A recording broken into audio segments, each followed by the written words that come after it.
தட்டி தட்டி சிற்பியாக செதுக்கி வருகிறார். என்னில் தேவ சாயல் ததும்பி வர நித்தம் உழைக்கிறார். தட்டி தட்டி சிற்பியாக செதுக்கி வருகிறார். என்னில் தேவ சாயல் ததும்பி வர நித்தம் உழைக்கிறார். அந்த வானத்தை இந்த பூமியை 6 நாளில் படைத்தவர் என்னை மட்டும் இன்னும் என்றும் செதுக்கி வருகிறார்.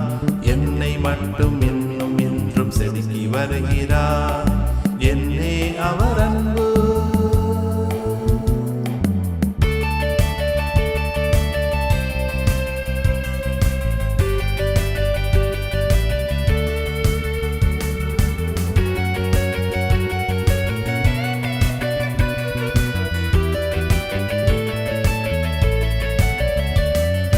கொள்ளை கொள்ளும் அழகு ஒன்றும் என்னில் இல்லையே. பிறர் உள்ளம் அள்ளும் கருத்தின் ஆழம் சொல்லில் இல்லையே.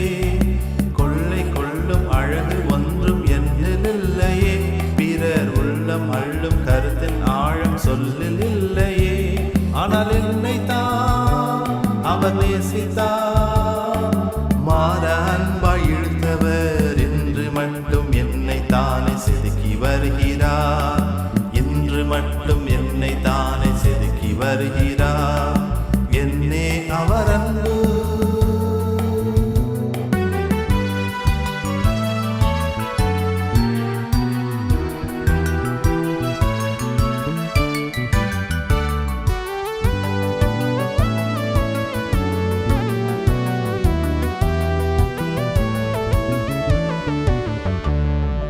இஸ்ரவேலின் எல்லை தாண்டும் அவரின் கீர்த்தியே.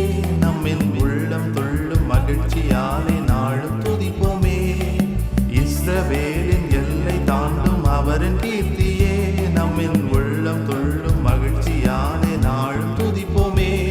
அந்த கீர்த்தியை நாமும் பாடுவோம், நன்றியோடு துதிப்போமே. எல்லை தாண்டி நம்மை தானே தெரிந்து கொண்டாரே.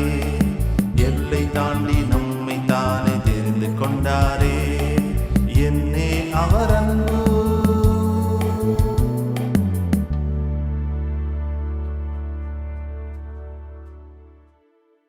கர்த்தருடைய மகா பரிசுத்த நாமத்திற்கு ஸ்தோத்திரமும் துதியும் கனமும் மகிமையும் என்றைக்கும் உண்டாவதாக. அருளாதர் ஆண்டவர் இயேசு கிறிஸ்துவின் உயிர்த்தெழுந்த திருநாமத்தினாலே இந்த வார்த்தையின் வல்லமை என்கிற நிகழ்வை தொடர்ந்து பார்க்கிறதான தேவனுடைய பிள்ளைகளாகிய உங்கள் அனைவரையும் நிறைவான சந்தோஷத்தோடு கூட வாழ்த்துகிறோம். தேவனுடைய கிருபை உங்களை தாங்கட்டும். பிதாவாகிய தேவனாலும் குமாரன் இயேசு கிறிஸ்துவினாலும் உங்களுக்கு கிருபையும் சமாதானமும் பெருகுவதாக என்று சொல்லி உங்களை நிறைவான அன்போடு கூட வாழ்த்துகிறோம். பிரியமான தேவனுடைய பிள்ளைகளே, இந்த நாளிலும் நம்முடைய ஆண்டவர் ஒரு வேதத்தின் ரகசியத்தை, அதில் உள்ள சத்தியத்தை நம்ம அறிந்து கொள்ள கர்த்தர் விரும்புகிறதை என்னுடைய ஆவியில் உணர்ந்தேன். வேதத்தை தியானித்து கொண்டிருக்கும்போது ஆண்டவர் காண்பித்த ஒரு ரகசியத்தின் அடிப்படையில் இன்றைக்கு உங்களோடு கூட அந்த சத்தியத்தை பகிர்ந்து கொள்ள பரிசுத்த ஆவியானவர் நமக்கு உதவி செய்வாராக. முதலாவது நான் உங்களிடத்தில் சொல்லக்கூடிய காரியம், நீங்கள் இந்த அருமையான அந்த நிகழ்வை பார்க்கும்போதே ஆரம்பத்திலே உங்களுடைய வேதாகமத்தை எடுத்து உங்கள் கையில் வைத்து கொள்வீர்களானால் நான் சொல்கிற அந்த வசனத்தை நீங்கள் கிரமமாக நீங்கள் பார்க்கும்போது உங்களுக்கு அந்த சத்தியம் மிக தெளிவாய் விளங்கும். நீங்களும் ஏற்றுக்கொண்டு மற்றவர்களுக்கும் அதை சொல்லுவதற்கு அது மிகவும் உங்களுக்கு உதவியாக இருக்கும் என்று முதலாவது ஒரு ஆலோசனை சொல்கிறேன். ஆகவே செய்தியை பார்க்கிற நீங்கள் உங்கள் வேதாகமத்தை கரத்தில் எடுத்துக்கொள்ளுங்கள். அதில் இருக்கிறதான மத்தேயு நற்செய்தி நூலை திருப்பி அதில் இருக்கிற 18வது அதிகாரத்தை நாம் திருப்பிக் கொள்கிறோம். மத்தேயு சுவிசேஷம் 18ஆம் அதிகாரத்தை நாம் திருப்பிக் கொள்கிறோம். இந்த அருமையான வேத பகுதியில் ஆண்டவர் தம்முடைய சீஷர்களோடு கூட பல ஆலோசனைகள் அவருக்கு ஆண்டவர் சொல்கிறார். விசேஷமாக அந்த முதலாவது சிறு பிள்ளைகளை ஆண்டவரத்தில் கொண்டு வருகிறாங்க இல்லையா, அதுக்கான ஆலோசனைகள் சொன்ன பிறகு 15வது வசனத்தில் நீங்கள் கீழே வாசித்து பார்க்கும்போது, உன் சகோதரன் உனக்கு விரோதமாக குற்றம் செய்தால் நீ என்னென்ன செய்யணும் என்று சொல்லி ஆண்டவர் நல்ல ஆலோசனை சொல்கிறார். ஒரு சகோதரன் உனக்கு விரோதமாக குற்றம் செய்கிறான், நீ அவனுக்கு விரோதமாக ஒரு குற்றமும் செய்யலை, அப்போ நீ என்ன செய்யணும் என்று சொல்லி ஆண்டவர் சொல்லி தொடர்ந்து பார்த்திங்கன்னா 17வது வசனம் வரைக்கும் 15, 16, 17 வரைக்கும் அந்த ஆலோசனை சொல்கிறாரு. அதன் பிறகு ஒரு 3 வசனத்தில் சம்பந்தமில்லாத ஒரு பரலோக வெளிப்பாடை கர்த்தர் நமக்கு வெளிப்படுத்துகிறார். அதன் பிறகு அந்த 17வது வசனத்துக்கு பிறகு 21வது வசனத்திலிருந்து வாசித்து பார்க்கும்போது, அப்பொழுது பேதுரு அவரிடத்தில் வந்த, ஆண்டவரே, என் சகோதரன் எனக்கு விரோதமாய் குற்றம் செய்து வந்தால் நான் எத்தனை தரம் மன்னிக்க வேண்டும்? 7 தரமோ என்று அவன் கேட்கிறான். அப்போது முதலாவது நீங்கள் 15லேருந்து 17 வரைக்கும் ஒரு கான்வர்சேஷன், அவங்களுக்குள்ள ஒரு அருமையான ஆலோசனையின் பேச்சு நடக்கிறது. அதோடைய கண்டினியூஷன், அதோடைய தொடர்ச்சி 21லேருந்து தான் வருது. 21லேருந்து தான் அதோடைய தொடர்ச்சி வருகிறது. நல்லா அதான் சொன்னேன், உங்கள் பைபிள் எடுத்து கையில் வச்சுட்டிங்கன்னா நல்லா புரியும். அதாவது தேவன் சொல்லக்கூடிய ஒரு ஆலோசனை 15லேருந்து 17 வரைக்கும் வருது. அதன் பிறகு அதோடைய தொடர்ச்சியானது 21வது வசனத்திலிருந்து தான் வருகிறது. ஆனால் இடையில் 18, 19, 20 3 வசனங்களிலே திடீரென்று சொல்லி ஆண்டவர் ஒரு பரலோகத்தின் வெளிப்பாடை அவர்களுக்கு கற்றுக் கொடுக்கிறார். பரலோகத்தில் உள்ள வெளிப்பாடு அது அவங்களுக்கு மாத்திரமல்ல, இந்த வேதத்தை தியானிக்கிற, அதாவது ஆண்டவருக்காக பிரியமாய் நடக்க வேண்டும் என்ற எண்ணத்தோடு கூட வேதத்தை தியானிக்கிற நமக்கும் அதில் ஒரு பரலோக ரகசியத்தை கர்த்தர் வைத்திருக்கிறதை பார்க்கிறோம். மத்தேயு சுவிசேஷம் 18ஆம் அதிகாரம் 18லேருந்து 20 வரைக்கும். மறுபடியும் சொல்கிறேன், 17லேருந்து 17 வரைக்கும் சகோதரனோடு கூட இருக்க வேண்டிய உறவில் ஒரு ஆலோசனை சொல்கிற ஆண்டவர் திருப்பி பேதுரு 21வது வசனத்திலிருந்து மறுபடியும் அதை கேட்கிறார். அந்த 17லேருந்து வரக்கூடிய தொடர்ச்சி 21லேருந்து ஆரம்பிக்கிறது. ஆனால் 18, 19, 20 திடீரென்று இந்த கான்வர்சேஷன், அதாவது இந்த அவர்களுடைய ஆலோசனைக்கும் சம்பந்தம் இல்லாததை போல, ஆனால் பரலோகத்திலிருந்து மிகவும் அவசியமான ஒரு 3 வசனத்தில் தேவன் நமக்கும் சேர்த்து ஒரு நல்ல ஆலோசனை சொல்கிறார். அந்த ரகசியத்தை நாம் கற்றுக்கொள்ள விரும்புகிறோம். வேதத்தை எடுத்து நீங்கள் தியானித்தால் தான் அது புரியும். பைபிள் எடுத்து வச்சுங்க. ஆக முதலாவது ஆண்டவர் அதில் சொல்கிறாரு, 18ஆம் அதிகாரம் 18வது வசனத்தில், பரலோகத்தில் நீங்கள் எவைகளை கட்டுவீர்களோ அவைகள் பூலோகத்திலும் கட்டப்பட்டிருக்கும், பூலோகத்தில் நீங்கள் எவைகளை கட்ட அவிழ்ப்பீர்களோ அது பரலோகத்திலும் கட்ட அவிழ்க்கப்பட்டிரும் என்று மெய்யாகவே உங்களுக்கு சொல்கிறேன் என்று சொல்லி ஆண்டவர் ஒரு வார்த்தையை அங்கே முதலாவது 18வது வசனத்தை சொல்கிறார். எப்படி என்று சொன்னால், இந்த வசனத்தினுடைய ஒரு ஆழத்தை நாம் அறிந்து கொள்ள வேண்டுமானால் ஒரு விளக்க வேத வசனம் இவ்விதமாக சொல்கிறது. மத்தேயு 18ஆம் அதிகாரம் 18வது வசனத்தை வாசிக்கும்போது ஆண்டவர் சொல்கிறாரு, truly I tell you whatever you forbid and declare to be improper and unlawful on the earth must be what is already forbidden in heaven. அதாவது நீங்கள் பூமியில் எதை நீங்கள் விலக்குகிறீர்களோ, தேவனுக்கு பிரியமில்லை என்று சொல்லி எதை விலக்குகிறீர்களோ, எதை நீங்கள் இந்த தேவனுக்கு சரியான நீதியின்படி அல்ல என்று சொல்லி நீங்கள் நினைக்கிறீர்களோ, எவற்றை தேவன் விரும்பவில்லை என்று நினைச்சு நீங்கள் பூமியில் அவற்றை உங்களை விட்டு அகற்றி போட அவைகளை கட்டுகிறீர்களோ, அவைகள் ஏற்கனவே பரலோகத்தில் கட்டப்பட்டவைகளாக இருக்கிறது என்று சொல்லி ஆண்டவர் சொல்கிறார். நல்லா கவனித்துக் கொள்ளுங்கள். இதில் மிக மிக அருமையான இந்த சத்தியத்தை ஆண்டவர் சொல்கிறார். நம்ம இந்த அருமையான நம்முடைய இந்த விசுவாச வாழ்க்கையில் ஆண்டோடு வாழ, ஆண்டவரை சந்தோஷப்படுத்த பல காரியங்கள் தேவனுக்கு பிரியமில்லாதவங்க நம்முடைய வாழ்க்கையில் வரும். அப்போ அவையெல்லாம் சேர்ந்து நம்ம என்ன செய்யணும்? கட்டி நம்மை விட்டு அப்புறப்படுத்தணும். ஆக அவையெல்லாம் எதெல்லாம் சரியான நீதி இல்லையோ, எவையெல்லாம் தேவன் ஏற்கனவே விலக்கி இருக்கிறாரோ அவற்றை நாம் கட்டி அப்புறப்படுத்த வேண்டும். ஏனென்றால் அது ஏற்கனவே பரலோகத்திலிருந்து புறக்கணிக்கப்பட்டவைகள் என்று ஆண்டவர் சொல்கிறார். நீங்கள் வேத புஸ்தகத்தை திருப்பி வெளிப்படுத்தின விசேஷம் 21ஆம் அதிகாரத்தை திருப்பி அதில் இருக்கிற 27வது வசனம், வெளிப்படுத்தின விசேஷம் 21, 27 ஆண்டவர் சொல்கிறார், தீட்டுள்ளதும் அருவருப்பையும் பொய்யையும் நடப்பிக்கிறதுமான ஒன்றும் அதிலே பிரவேசிப்பதில்லை. பரலோகத்துக்குள்ளே பிரவேசிக்கணும்னா ஆண்டவர் சொல்கிறார், தீட்டுள்ளதும் அருவருப்பையும் பொய்யும் நடப்பிக்கிறதுமான ஒன்றும் அங்கே பரலோகத்துக்குள் பிரவேசிப்பதில்லை. அது மாத்திரமல்ல, அதே வெளிப்படுத்தின விசேஷம் 22ஆம் அதிகாரம் 15வது வசனத்தை வாசித்து பாருங்கள். நாய்களும் சூனியக்காரனும் விபச்சாரக்காரனும் கொலை பாதகனும் விக்கிர ஆராதனைக்காரனும் பொய்யை விரும்பி அதன்படி செய்கிற யாவரும் புறம்பே இருப்பார்கள், அவர்களும் அங்கே பிரவேசிப்பதில்லை. ஆகவே இவையெல்லாம் ஏற்கனவே பரலோகத்தில் கட்டப்பட்டவைகளாக இருக்கிறது, இவைகளுக்கு அங்கே இடமில்லை என்று வேதத்தில் தெளிவாக ஆண்டவர் சொல்கிறார். ஆகவே இவைகளை நீங்கள் பூமியில் உங்கள் வாழ்க்கையில், ஆவிக்குரிய வாழ்க்கையில், உலக வாழ்க்கையில் அது வேண்டாமல் நீங்கள் கட்டுகிறீர்கள் இல்லையா, இது ஏற்கனவே பரலோகத்தில் கட்டப்பட்டிருக்கிறது. ஆகவே பரலோகத்தில் கட்டப்பட்டிருக்கிறவர்களை நீங்கள் உணர்ந்து உங்கள் வாழ்க்கையில் முதலாவது நீங்கள் அவர்களை கட்டுங்கள் என்று சொல்லி ஆண்டவர் அந்த அருமையான விளக்கத்தில் நமக்கு சொல்லி தருகிறார். நான் சொன்னேன், 17ஆம் வசனத்துக்கும் 21ஆம் வசனம் இடையில சம்மந்தம் இல்லாததே போல் இருக்கும். ஆனால் அது நிச்சயமாக நமக்கு தேவை என்பதனால ஆண்டவர் அதை வெளிப்படுத்தி தருகிறார். முதலாவது இது இந்த பகுதி புரிந்திருக்கும் என்று நினைக்கிறேன்.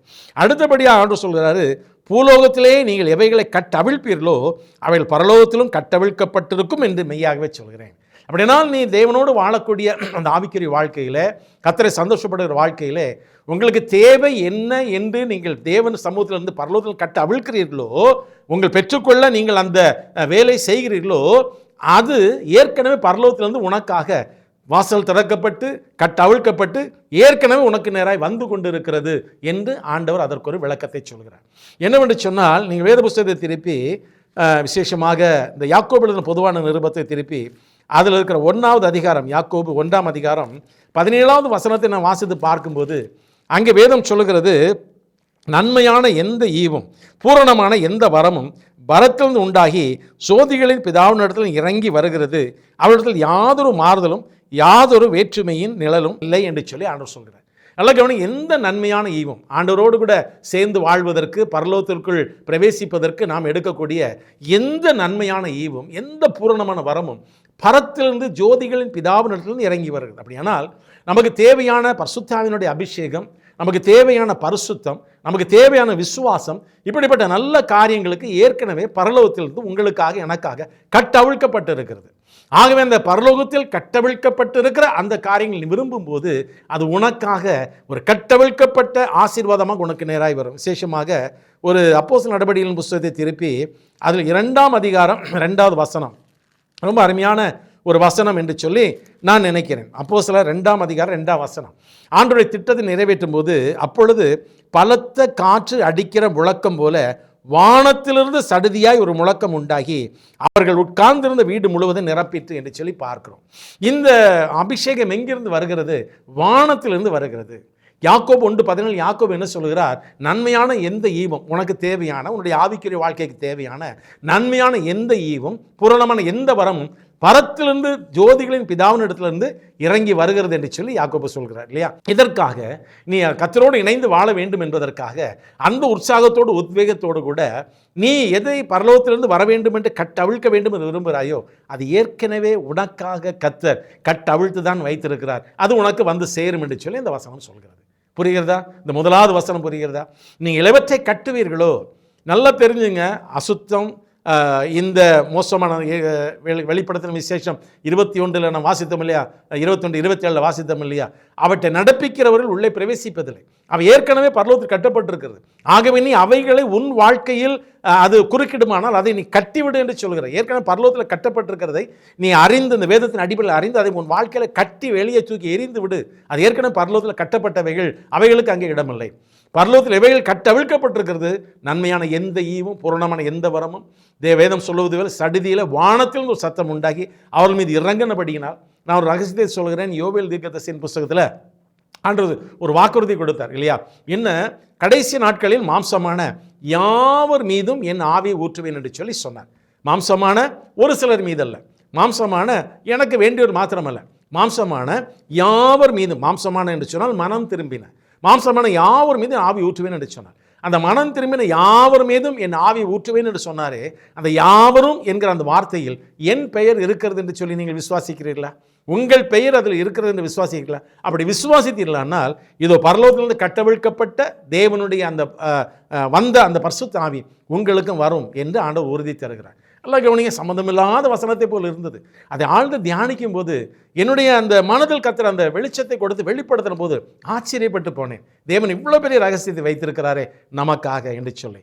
மறுபடியும் சொல்கிறேன், வேதம் சொல்கிறதை போல பரலோகத்தில் ஏற்கனவே கட்டப்பட்டிருக்கிறது அவைகள். அவற்றை நீ வாழ்க்கையில் கட்டு, அது உனக்கு தீங்கு செய்ய நினைக்க முடியாது. பரலோகத்தில் உனக்காக சில காரியங்கள் ஏற்கனவே கட்டவிழ்க்கப்பட்டு இருக்கிறது. அவைகளை நீ ஆராய்ந்து பார்த்து தேவ சமூகத்தில் கேட்பாயானால் அது உனக்காக வரும் என்று சொல்லி கர்த்தர் சொல்கிறார். இதைத்தான் இந்த மத்தேயு 18:18 சொல்கிறது என்று நாம் அறிகிறோம். அடுத்தபடியாக பார்த்தீங்கன்னாக்கா, அல்லாமலின் உங்களுக்கு 2 பேர் தாங்கள் வேண்டிக் கொள்ள போகிற எந்த காரியத்தை குறித்தாகிலும் பூமியிலே ஒருமனப்பட்டிருந்தால் பரலோகத்தில் இருக்கிற என் பிதாவினால் அது அவர்களுக்கு உண்டாகும் என்று உங்களுக்கு சொல்கிறேன். நல்ல கவனிங்க, இது அவரை பின்பற்றுகிற ஃபாலோயர்ஸ், ஆண்டவரை பின்பற்றுகிற அவருடைய சீஷர்கள் என்று சொல்லலாம், அல்லது அவருடைய டிசைபிள்ஸ், அல்லது அவருடைய கிறிஸ்தவர்கள், ஆண்டவருடைய பிள்ளைகள், ஆண்டவரை பின்பற்றுகிறவர்கள். அவன் சொல்றார் பாருங்க, 2 பேர், அதாவது 2 கர்த்தருடைய பிள்ளைகள், அதாவது ட்ரூ ஃபாலோயர்ஸ் ஆஃப் காட், 2 ஆண்டவரை பின்பற்றுகிறவர்கள் தேவ நாம மகிமைக்காக ஆண்டவர் சொல்கிறார் பாருங்க, தங்கள் வேண்டிக் கொள்கிற எந்த ஒரு காரியத்தை குறித்தாகலும், அதாவது ஆண்டவரே உம்முடைய காரியத்திற்கு இந்த காரியங்களை ஆண்டவரே உம்முடைய நாம மகிமைக்கு உம்முடைய ராஜ்ய கட்டும் பணியிலே நாங்கள் அந்த காரியங்களை செய்யலாம்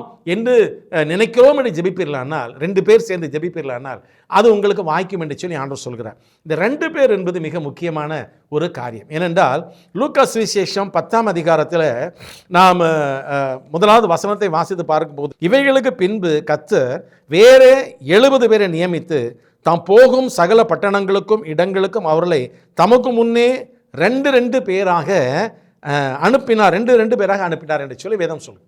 2 பேர் இருக்கணும். ஆண்டவருடைய ஒரு சித்தம் என்ன? ஒரு நல்ல ஒரு கோஆப்ரேஷன் இருக்கணும், ஜனங்களுக்குள்ளாக நல்ல ஒரு உறவு இருக்கணும் இல்லையா?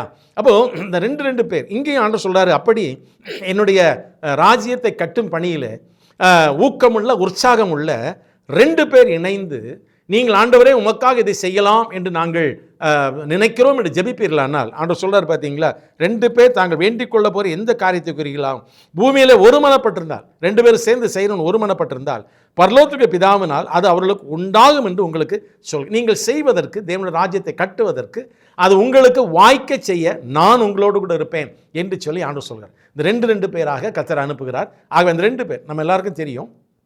ஆண்டவர் லூக்கா 24ஆம் அதிகாரத்தை நாம் திருப்பி பார்க்கும்போது அதில் ஆண்டவர் உயிர்த்தெழுந்த பிறகு 2 பேர், அதில் ஒருத்தர் பேர் கிளையப்பா, அவர்கள் 2 பேர் எருசலேமிலிருந்து கிட்டத்தட்ட 7-8 மைல் தூரத்தில் இருக்கக்கூடியதான அந்த எம்மாவூர் என்கிற ஊருக்கு போகிறாங்க. அந்த 2 பேர் போகிறாங்க. அப்போ அவங்க பேசிக்கிட்டே போகிறதை கர்த்தர் கூர்ந்து கவனிக்கிறார் இல்லையா? அப்போ அந்த 2 பேர் ஆண்டவருடைய ராஜ்யத்தை கட்டுவதற்காக ஏற்கனவே தேவனால் தெரிந்தெடுக்கப்பட்டவர்கள். இப்போ ஆண்டவர் மரித்து விட்டார் என்ற செய்தியை கேட்டு தோல்வியோடு போகிறவர்களை மறுபடியும் அது எப்படி என்று அவர்கள் யோசித்து கொண்டு போகும்போது அந்த 2 பேருடைய ஆலோசனையை கர்த்தர் ரெகக்னைஸ் பண்ணி அங்கீகரித்து அவர்களை மறுபடியும் தம்மை வெளிப்படுத்தி தம்முடைய ஊழியக்காரர்களை எருசலேமுக்கு அனுப்புகிறார் பார்த்தீங்களா? அதனுடைய வெளிப்பாடு தான் இது. ஆண்டவர் சொல்கிறார், 2 பேர் என் நாமத்தினால நீங்கள் கூடி எனக்காக எதையாவது செய்யலாம் என்று ஒரு தீர்மானம் எடுப்பீர்களானால், அது எனக்கு என்னிடத்தில் வேண்டுவீர்களானால் நிச்சயமாக உங்களுக்காக அந்த காரியத்தை வாய்க்க செய்வேன் என்று சொல்லி ஆண்டவர் சொல்கிறார். இதே காரியத்தை தான் பிலிப்பியர்கள் நிருபத்தில் சொல்லும்போது இன்னும் ஒரு விதத்தில் ஆண்டவர் ஒரு ஆலோசனை சொல்கிறதை நான் வேதத்தில் வாசிக்க முடியும். பிரியமான ஆண்டவருடைய பிள்ளைகளே, பிலிப்பியர் 2ஆம் அதிகாரத்தை எடுத்து 4-5 அந்த வசனத்தை வாசிக்கும்போது, அவனவன் தனக்கானவைகள் அல்ல பிறனுக்கானவைகளை நோக்குவானாக, கிறிஸ்து இயேசுவில் இருந்த சிந்தையை உங்களில் இருக்க கடவுது என்று சொல்லி அவர் சொல்கிறார். கிறிஸ்து இயேசுவில் இருந்த சிந்தை, அப்படியானால் அவருக்குள்ள சிந்தை இருந்தது என்ன? 2 பேராக அனுப்பினார். 2 பேரும் நீங்கள் தொடர்ந்து என்னுடைய நாம மகிமைக்காக அந்த ராஜ்யத்தை கட்டும் பணியில் இதை செய்கிறோம் என்று கேட்பீர்களானால் தேவனுடைய சித்தத்தை அறிந்து, அதுவும் தேவனுடைய சித்தம் இருக்க வேண்டும், அதை நீங்கள் நன்றாக புரிந்து கொள்ள வேண்டும். 2 பேர் ஜெபிக்கும் போது தேவன் அந்த சித்தத்தை வெளிப்படுத்துகிறார். அந்த சித்தத்தின் அடிப்படையில் நீங்கள் செயல்பட நீங்கள் முயற்சிக்கும் போது வேதம் சொல்லுகிறது, பிதாவினால் அவர்களுக்கு உண்டாகும் என்று உங்களுக்கு சொல்கிறேன் என்று ஆண்டவர் சொல்லக்கூடிய ஒரு நல்ல வார்த்தையை பார்க்கிறோம். இது இந்த 19வது வசனத்துடைய ரகசியம். ஆண்டவர் சொல்கிறதை பார்க்கிறோம். ஒருவேளை 2 பேர் பூமியில் நாங்கள் அதை கேட்டால் தருவோம், இதை கேட்டால் தருவோம், இல்லை, இது தேவனுடைய சித்தத்தின்படி அவருடைய நாம மகிமைக்காக அவருடைய ராஜ்யத்தை கட்டும் எழுப்பும் பணியில். நான் ஏற்கனவே சொல்கிறேன், இந்த 2 பேராக என்பது தேவனுடைய சித்தம். ஆக அந்த சித்தத்தின்படி இணைந்து நீங்கள் தேவனுடைய நாம மகிமைக்காக நீங்கள் யோசிக்கும் போது, ஜெபிக்கும் போது, ஆண்டுகள் கேட்கும்போது அந்த காரியத்தை தேவன் வாய்க்க செய்கிறார் என்று உறுதியாக தேவன் செய்கிறார். நீங்கள் தேவனுடைய ராஜ்யத்தை கட்டும் பணியிலே தேவனுடைய சித்தத்தை நேர்த்தியாய் நிறைவேற்றுவதற்கு தேவன் இங்கே நமக்கு வாக்குறுதி தந்திருக்கிறார் என்பதை நான் பார்க்கிறோம். 3வதாக 20வது வசனத்தை சொல்கிறார், ஏனெனில் தேர்ஃபோர் என்று சொல்கிறாரு, 2 பேராவது 3 பேராவது என் நாமத்தினாலே எங்கே கூடியிருக்கிறார்களோ அங்கே நடுவிலே இருக்கிறேன் என்றார் என்று சொல்லி பார்க்கிறோம். நல்லா கவனிங்க. நான் நீங்கள் மறுபடியும் சொல்கிறேன், நீங்கள் வேத புஸ்தகத்தை எடுத்து திருப்பி இதை பார்த்தா தான் உங்களுக்கு புரியும். 17வது வசனத்துக்கு பிறகு 21வது வசனத்தில் தான் அந்த கான்வர்சேஷனுடைய கண்டினியூஷன் வருகிறது. இடையில இந்த 3 வசனம் திடீரென்று ஆண்டவராக இயேசு கிறிஸ்துவுக்கு பரலோகத்திலிருந்து வந்த வெளிப்பாடை இவர்களுக்கு சொல்லி கொண்டு இருக்கிறார். அந்த பரலோகத்திலிருந்து வந்த அந்த வெளிப்பாடானது நமக்கும் உபயோகமாக இருக்கும். ஒருவேளை இந்த கான்வர்சேஷனுக்கு இவருடைய அந்த பேச்சுக்கு சம்மந்தமில்லாததை போல் இருந்தாலும் இது அந்த இடத்தில் அவசியம் என்கிறபடினால தான் பரிசுத்த ஆவியானவர் அதை எழுதி வைத்திருக்கிறார். அது நமக்கு அவசியம்.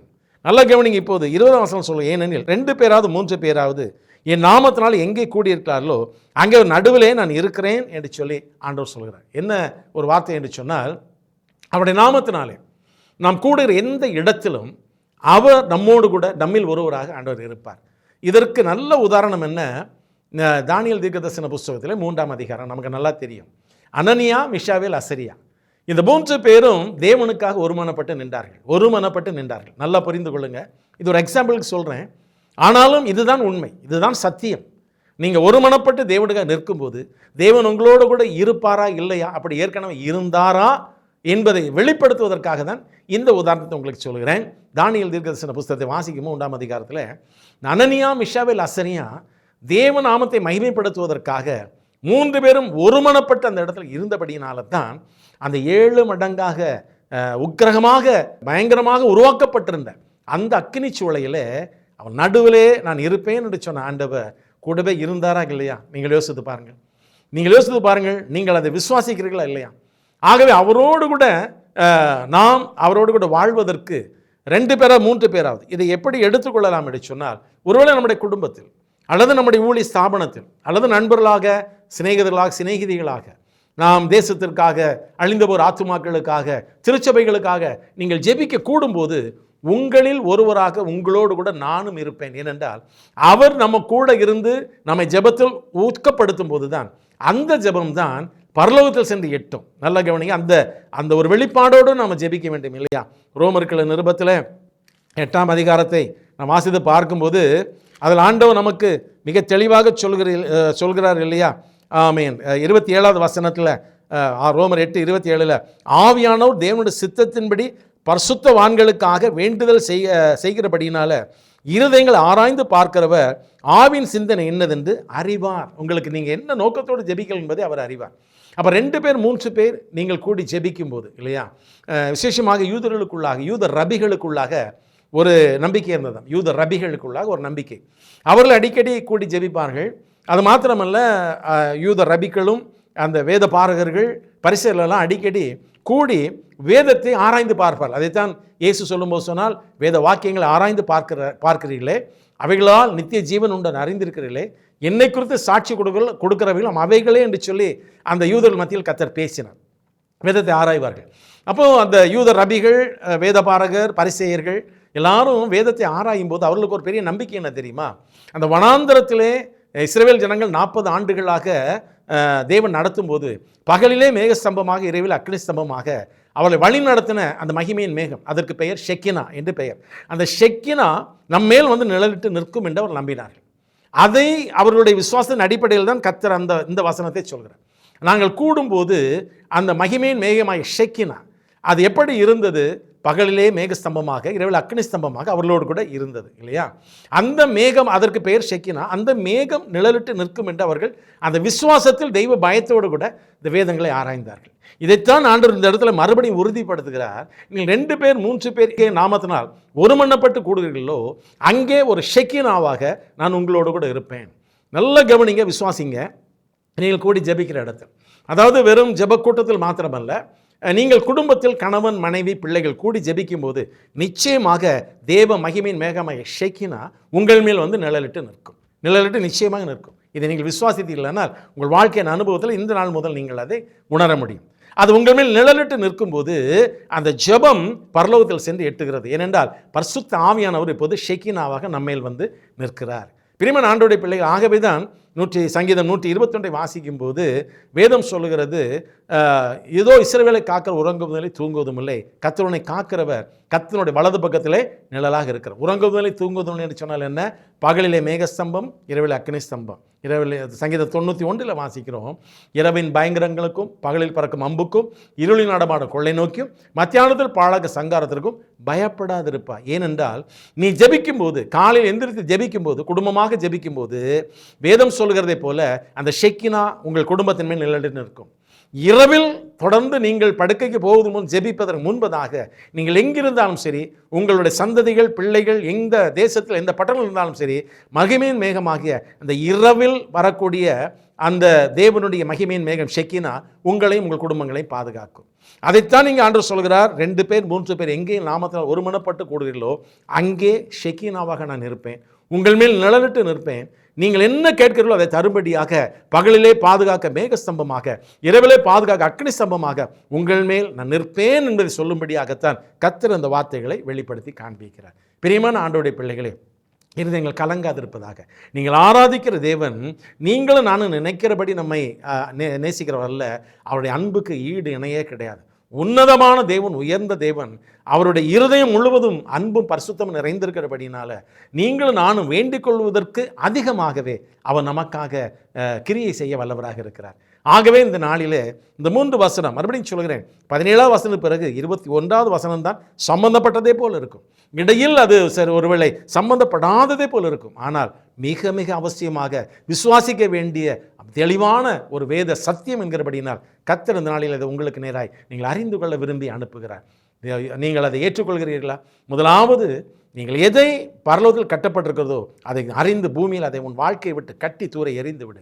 எது உனக்கு தேவையோ அதை பரலோகத்திலிருந்து உனக்கு கட்டவிழ்க்கப்படினால் அதை கர்த்தரிடத்தில் கேட்டு வாங்கிக்கொள். 2வதாக, தேவ சித்தம் செய்வதற்காக நீங்கள் 2 பேர் என்ன ஒருமனப்படுகிறீர்களோ அதை உங்களுக்காக நிறைவேற்ற தேவன் வல்லவராக இருக்கார். 3வதாக, 2 பேர் 3 பேர் அல்லது குடும்பமாக, ஜெபக்குழுவாக, திருச்சபையாக நீங்கள் எங்கே கூடி ஜெபிக்கிறீர்களோ அங்கே மகிமையின் மேகமாய் ஷெக்கினாவாக, பகலிலே மேகஸ்தம்பமாக, அக்னி ஸ்தம்பமாக காத்துக்கொள்வ வருவதற்கு நான் உண்மையுள்ளவராக இருக்கிறேன் கர்த்தர் சொல்கிறார். இந்த மேலான தேவனுடைய வெளிப்பாட்டிற்காக, இந்த சத்தியத்தை அறிய வைத்ததற்காக தேவனுக்கு நன்றி சொல்லி இதிலிருந்து தேவனுடைய கிருபையை நீங்கள் அதிகமாய் பெற்றுக்கொள்ள தேவன் அன்போடு கூட அழைக்கிறார். நாம் ஒப்பு கொடுக்கலாமா? நாம் ஜெபிக்கலாம். அதிகமாக நேசிக்கிற அன்பின் பரலோக தகப்பனே, ஆசீர்வாதமான இந்த நல்ல ஆலோசனைக்காக நன்றி செலுத்துகிறோம். பரலோகத்தின் வெளிப்பாடுகளை நீர் எங்களுக்கு ஆண்டவரை வெளிப்படுத்தி நாங்கள் என்ன செய்ய வேண்டும், எப்படி நடந்து கொள்ள வேண்டும் என்பதை எங்களுக்காக நீர் காண்பிக்கிறதற்காக எமக்கு சுதந்திரம். இதைத்தான் ஆண்டவரே சங்கீதக்காரன் சொல்கிறான், உடைய வேதத்தில் உள்ள அதிசயங்களை நான் பார்க்கும்படி என் கண்களை திறந்தள்ளும் என்று சொல்கிறான். இப்படியாக நீர் எங்களுடைய கண்களை திறக்க திறக்க நாங்கள் இந்த வேதத்தில் உள்ள அதிசயங்களை மேலும் மேலும் கண்டு அறிந்து உணர்ந்து அனுபவித்து உம்முடைய ராஜ்யத்தில் நீர் ஆண்டவரை மகிமையில் எங்களை சேர்த்துக் கொள்கிற வரையிலும் ஆண்டவர் வழி விலகாமல் பிசகாமல் தொடர்ந்து உம்முடைய அடிச்சொலில் பின்பற்றி வர எங்களுக்கு இந்த வார்த்தைகள் நீர் வெளிப்படுத்தி தொடர்ந்து தந்து கொண்டே இருக்க வேண்டும் என்று சொல்லி விரும்புகிறோம். உம்முடைய மேலான ஆசீர்வாதமும் சத்தியமும் எங்களை தொடர்ந்து வழி நடத்தட்டும். சத்தியத்தை அறிகிறோம், சத்தியம் எங்களை விடுதலை ஆக்கும். சத்தியம் எங்களுடைய சகல சந்தேகங்களிலும் எங்களை விடுதலை ஆக்கும். அப்படிப்பட்ட கிருபையை தொடர்ந்து தாரும், காத்துக்கொள்ளும், ஆசீர்வதியும். இயேசு கிறிஸ்து என்கிற எங்கள் இரட்சகர் மூலமாக உம்முடைய சமூகத்தில் எங்கள் அர்ப்பணிக்கிறோம் எங்கள் அன்பின் பரலோக பிதாவே.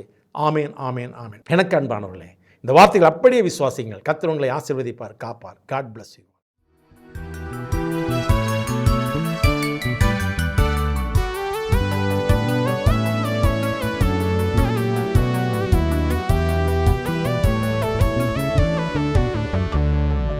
இஸ்ரவேலின் எல்லை தாண்டும் அவரின் கீர்த்தியே, நம்மின் உள்ளம் துள்ளும் மகிழ்ச்சியாலே நாளும் துதிப்போமே. இஸ்ரவேலின் எல்லை தாண்டும் அவரின் கீர்த்தியே, நம்மின் உள்ளம் துள்ளும் மகிழ்ச்சியாலே நாளும் துதிப்போமே. அந்த கீர்த்தியை நாமும் பாடுவோம், நன்றியோடு துதிப்போமே. எல்லை தாண்டி நம்மை தானே தெரிந்து கொண்டாரே, எல்லை தாண்டி